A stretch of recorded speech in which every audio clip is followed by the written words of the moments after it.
नमस्कार। आज के इस हिंदी कालांश में आप सभी बच्चों का स्वागत है। आज हम 12वीं कक्षा में कविता नंबर 4 पढ़ेंगे, कैमरे में बंद अपाहिज, जिसके कवि हैं रघुवीर सहाय जी। इनका जन्म 1929 में उत्तर प्रदेश के लखनऊ शहर में हुआ। ये इनका जो जीवन काल है वो 1990 तक रहा है। इन्होंने कई रचनाएं लिखी हैं और दूसरे शतक में ये अत्यधिक प्रसिद्ध भी हुए हैं। तो जैसे इनकी जो मुख्य रचनाएं हैं वो हैं हंसो हंसो, जल्दी हंसो, लोग भूल गए हैं, आत्महत्या के विरुद्ध, सीढ़ियों पर धूप इत्यादि इनकी अनेक रचनाएं हैं। तो इनकी जो सामाजिक या साहित्यिक विशेषताएं देखते हैं तो वो इस प्रकार से हैं। समाज का यथार्थ चित्रण इन्होंने अपनी रचना में दिखाया है। अदम्य जिजीविषा का चित्रण इन्होंने किया है। मध्य वर्गीय जीवन की सभी जो समाज में फैली हुई कुरीतियां हैं, अत्याचार है, उन सबका वर्णन भी इन्होंने अपनी रचना में किया है।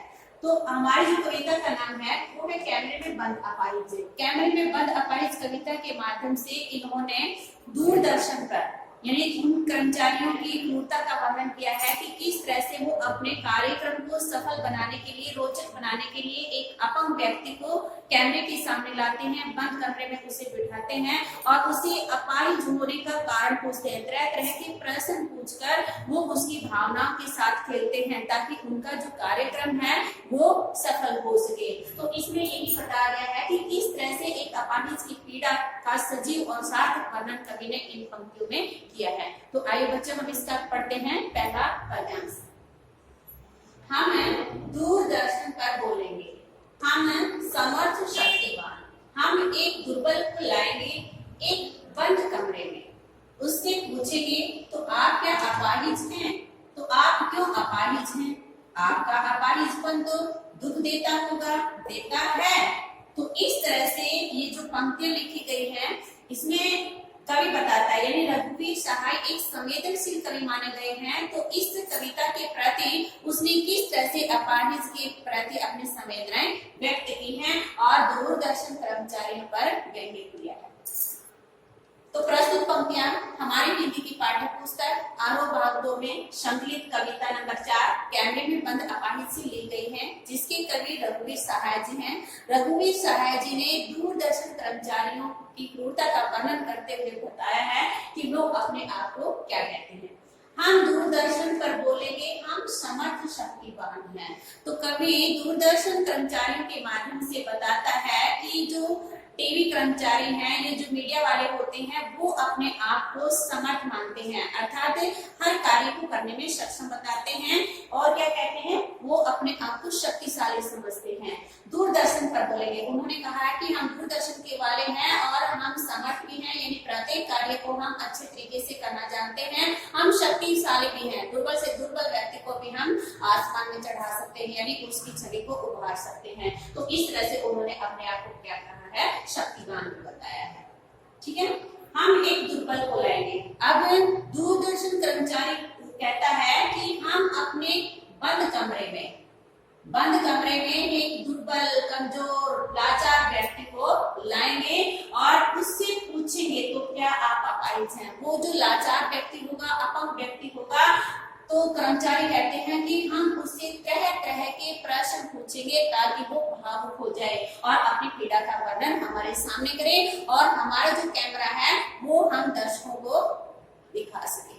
तो इसलिए इसने कहा कि उससे पूछेंगे तो क्या आप अपाहिज हैं? तो पहला ही प्रश्न कर्मचारी अपाहिज व्यक्ति से पूछते हैं जब उनको पता है कि वो एक अपंग लाचार व्यक्ति को कैमरे के सामने बिठाए हुए हैं, तो भी वो उससे इतने पेचीदा प्रश्न पूछते हैं कि क्या आप अपाहिज हैं, अर्थात क्या आप एक अपंग व्यक्ति हैं? तो आप क्यों अपंग है? दूसरा ही प्रश्न, यानी पहले प्रश्न का वो उत्तर नहीं दे पा रहे हैं, तभी वो दूसरा प्रश्न पूछते हैं कि आप अपाहिज क्यों हैं, अर्थात आपके अपाहिज होने का कारण क्या है? आपका अपाहिजपन तो दूर देता होगा। सबको पता है कि जिस व्यक्ति का शारीरिक वो कमजोर हो जाता है या अपंग जो व्यक्ति होता है उसे अपनी आजीविका चलाने में कष्ट होता है, तो फिर भी दूरदर्शन कर्मचारी अपने कार्यक्रम को सफल बनाने के लिए क्या कहते हैं, उससे तरह तरह के प्रश्न पूछते हैं। और अगला प्रश्न क्या पूछा उन्होंने कि आपका अपाहिजपन यानी जो आपकी लाचारी है, जो शारीरिक अपंगता है, वो आपको दुख देती है? देता है, फिर वो प्रश्न के रूप में फिर पूछते हैं कि क्या आपकी जो लाचारी है, अपंगता है, आप उससे पीड़ित हैं? कैमरा दिखाओ इसे बड़ा बड़ा। तभी वो कैमरामैन को ऑर्डर देता है, यानी आदेश देता है कि इस अपंग व्यक्ति के ऊपर ही कैमरा फिक्स करो, यानी कैमरे को और बड़ा करके दिखाओ। हाँ तो बताइए आपका दुख क्या है? फिर वो प्रश्न पे प्रश्न पूछे जा रहे हैं और अपंग व्यक्ति से फिर क्या कहते हैं कि अब कैमरा आपके सामने है, आप कैमरे के सामने बैठे हुए हो और दूरदर्शन पर आपकी तस्वीर है और जो दूरदर्शन को देखने वाले दर्शकगण हैं वो आपको देखेंगे, अर्थात आपसे जुड़े हुए हैं। तो आप अपना हमें दुख बताइए कि आप अपंग कैसे हुए, क्यों हुए और क्या आप अपंग होने से आपको पीड़ा हो रही है?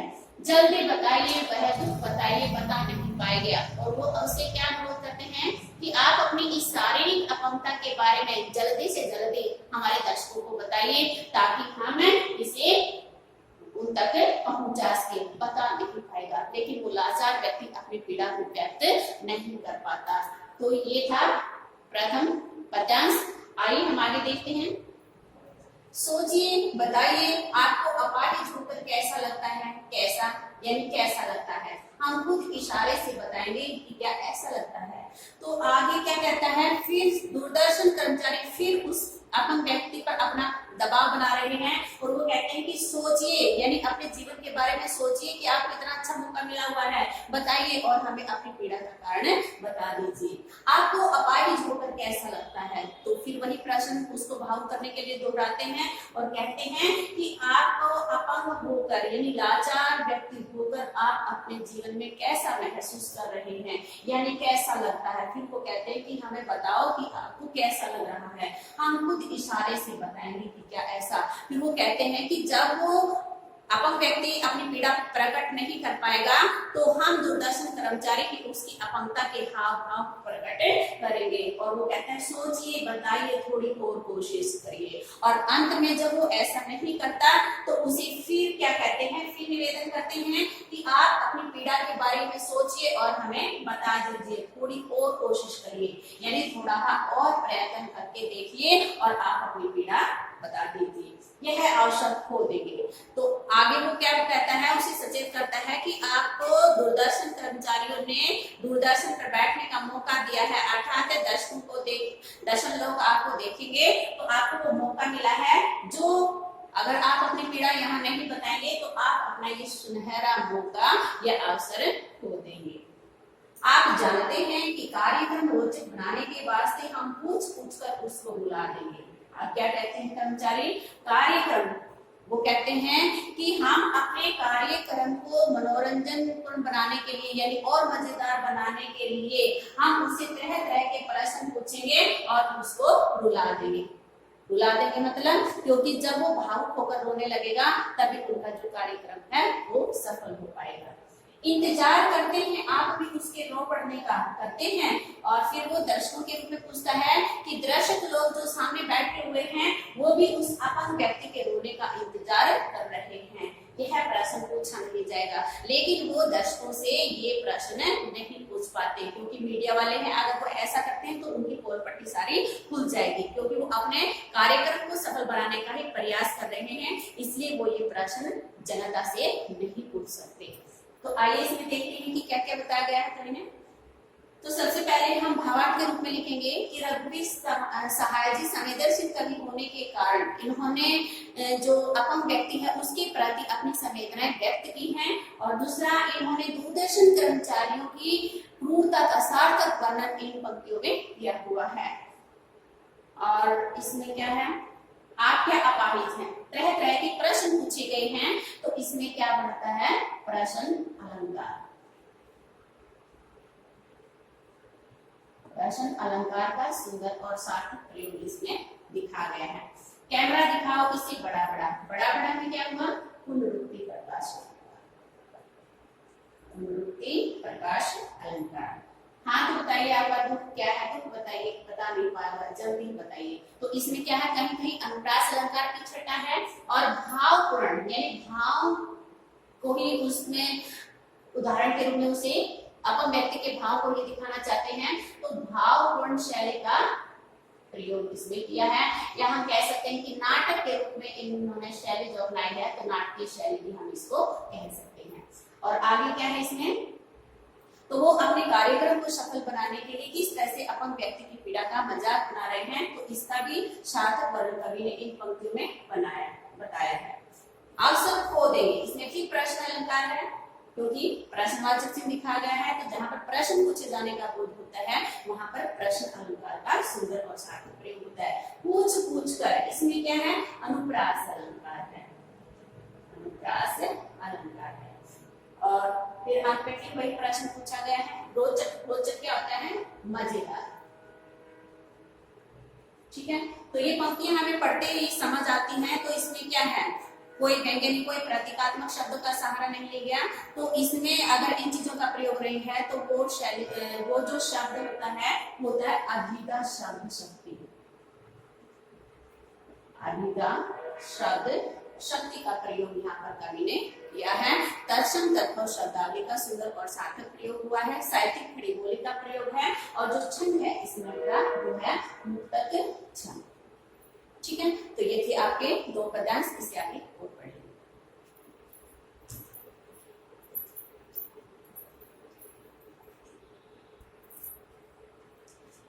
आइए आगे हम देखते हैं तीसरा पद्यांश।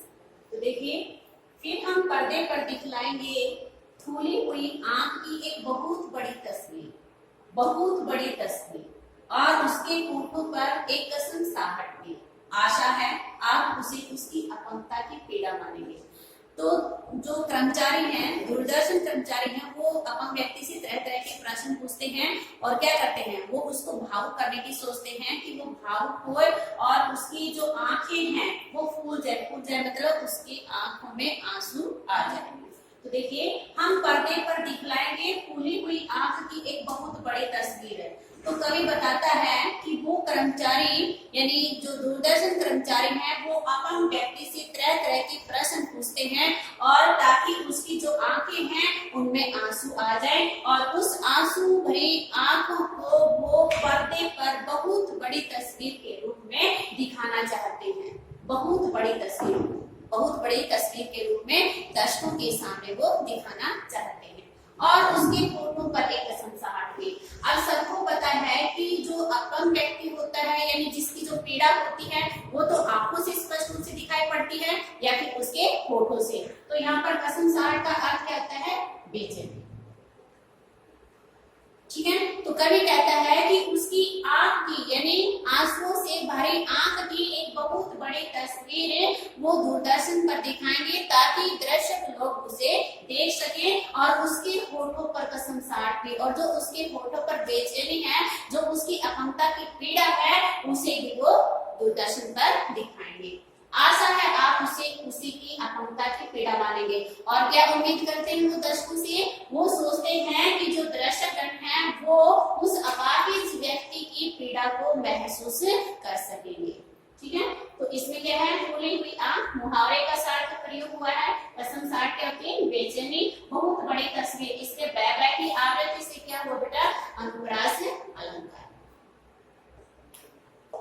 ठीक है, आगे देखिए, एक और कोशिश। दर्शक धीरज रखिए, देखिए हमें दोनों एक संग बुलाने हैं, आप और वह दोनों। अब आगे दूरदर्शन कर्मचारी क्या होते हैं, वो इस हद तक गिरते हैं कि वो अपने कार्यक्रम को सफल बनाना ही चाहते हैं। तो वो क्या करते हैं, एक और कोशिश से, तो वो दर्शकों से धैर्य बनाए रखने की अपील करते हैं कि आप धैर्य या शांति बनाए रखिए, हम उस अपंग व्यक्ति के एक और प्रयत्न करके देखते हैं, क्योंकि हमें आप और वह, यानी अपंग व्यक्ति दोनों को एक साथ रुलाना है, तभी हमारा जो कार्यक्रम है वो सफल हो सकेगा। ठीक है, आप और वह दोनों, यानी आप मतलब दर्शक और वह अपंग व्यक्ति, यानी दोनों को वो एक साथ रुलाना चाहता है। कैमरा, अब वो कैमरामैन से क्या कहता है, बस करो, नहीं हुआ, यानी कैमरामैन से वो कहते हैं दूसरे कर्मचारी कि आप अब यहाँ से कैमरा हटा दीजिए, हम जो चाहते थे वैसा हम नहीं कर पाए, रहने दो। पर्दे पर वक्त की कीमत है। और अंत में वो क्या सुझाव देते हैं, समय की महत्ता का वर्णन करते हुए बताते हैं कि जो दूरदर्शन होता है उस पर समय की बहुत बड़ी कीमत होती है, अर्थात उसी के उन्हें पैसे मिलते हैं, और वो कहते हैं और बहाना बनाते हैं कि इस दूरदर्शन दूरदर्शन पर समय की बहुत कीमत है, इसलिए आप बस करें। अब हम जैसा चाहते थे वैसा हम नहीं कर पाए और फिर अंत में क्या करते हैं, अब मुस्कुराएंगे हम। सारे जो दूरदर्शन कर्मचारी हैं वो अब क्या करते हैं, मुस्कुराने लगते हैं।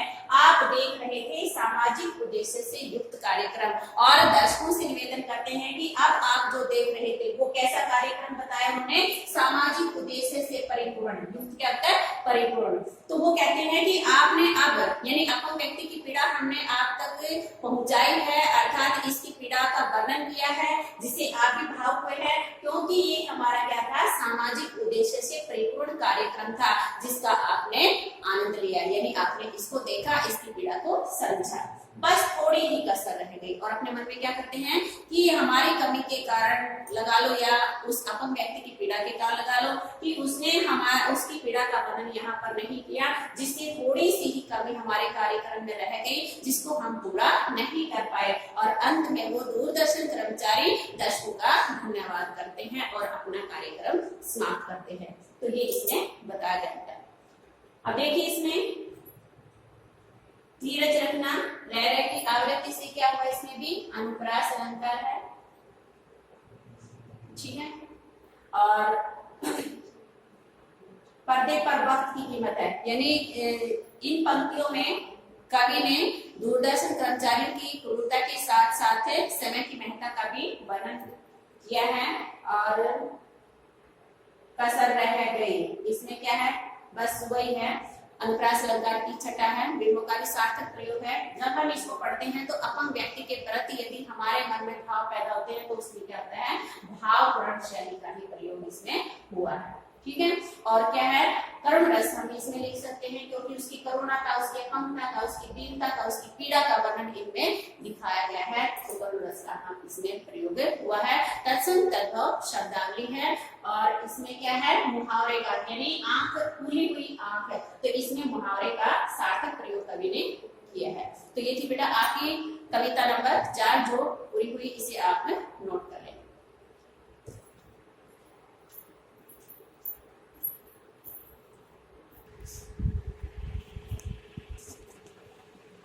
तो